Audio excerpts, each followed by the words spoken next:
এটা হচ্ছে ইন্ডিয়ার ফার্স্ট ভিলেজ। এই গুহা থেকে সৃষ্টি হয় সরস্বতী নদীর। কোথার থেকে জলটা আসছে কেউ জানে না, এখন পর্যন্ত কেউ দেখতে পায়নি। এই গুহার মধ্যে থেকে জলটা বেরোয়, এখান থেকেই সৃষ্টি হচ্ছে সরস্বতী নদী।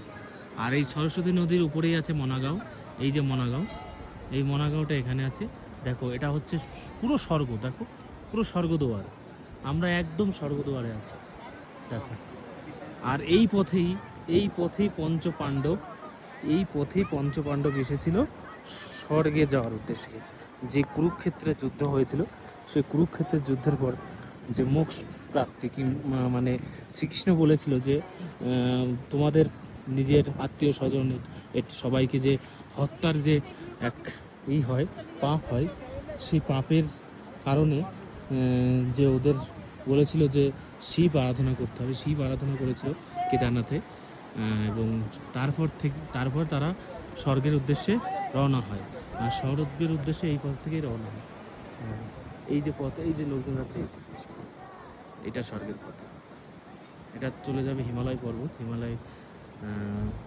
চলে যাবে, এটাই স্বর্গের পথ। তো বন্ধুরা, তোমাদেরকে অনেকদিন দেখালাম, সবাই কেমন হয়েছে কমেন্ট করো।